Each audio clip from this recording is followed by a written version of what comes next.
Awakened by Taleshade Whisper.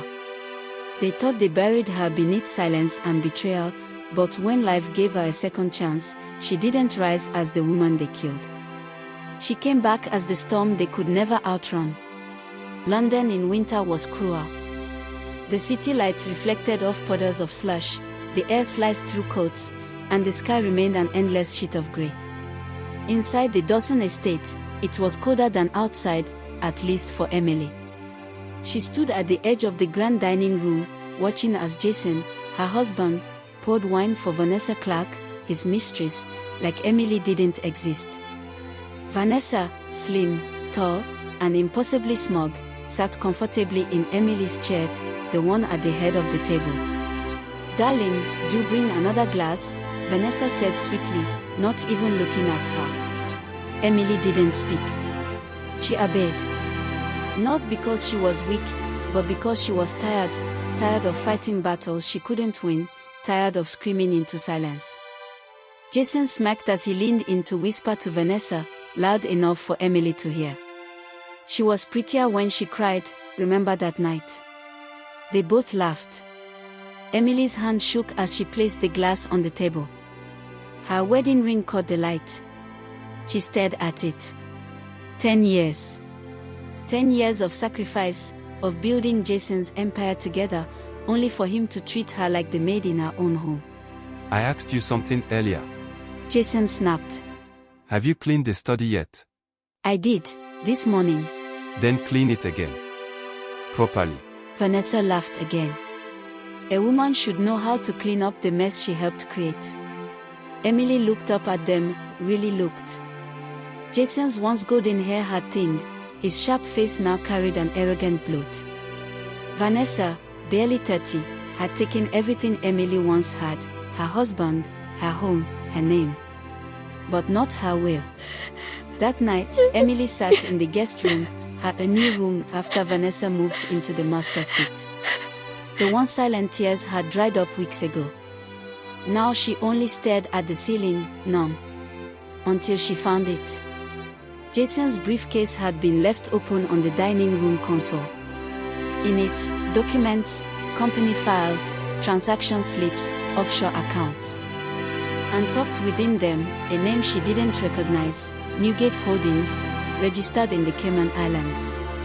Emily wasn't stupid. She had helped Jason manage the books before he promoted her to housewife. These weren't just business deals. They were fraudulent. Jason was laundering money.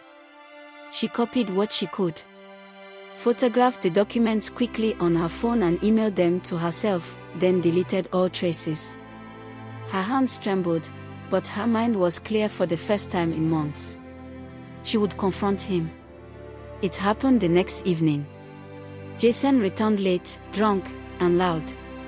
Vanessa wasn't home. Emily stood by the fireplace holding the folder she had reprinted, the illegal accounts, the shell company names, signatures, everything. "You've been busy," she said, voice steady. Jason froze at the sight of the folder. "What's this? You tell me." He grabbed the pages, flipped through them, and went pale. "Where did you?" "I know everything," Emily whispered. "I was going to leave quietly. But now I have leverage."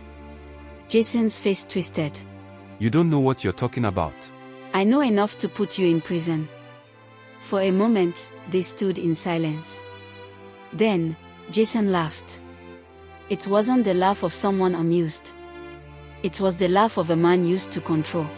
"You think anyone will believe you?" he sneered. "You're a nobody. A mental case. I say you forged it.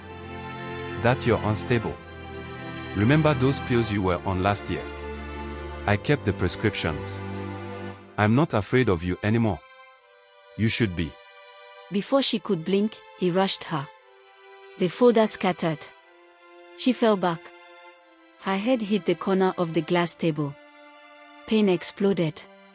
The room blurred. Footsteps. He was pacing. Cursing. Then Vanessa's voice. "What the hell did you do?" She found the documents. "Is she dead?" "I don't know. Emily's vision was fading. She felt them lift her, drag her. The cold wind slapped her face as they stepped outside. Let's dump her near the river. It'll look like she jumped. She's depressed, right? Vanessa hissed. I didn't mean to. Shut up and help me. She can't wake up. Then, darkness. But death wasn't what came. When Emily opened her eyes again, it was to the white ceiling of a small room. The smell of antiseptic. The sound of a heart monitor. A nurse leaned over her, surprised. She's awake. Emily's voice was a rasp. Where am I?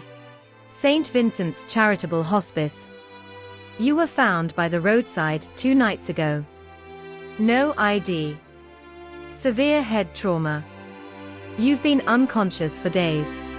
She didn't remember everything at once. But slowly, as the days passed, the memories returned. Jason. Vanessa. The betrayal. The murder. But what they didn't know, what no one knew, was that Emily Dawson wasn't dead. She had been reborn. And she wasn't coming back to beg. She was coming back to burn it all down. Follow and like, so you won't lose on the next episode.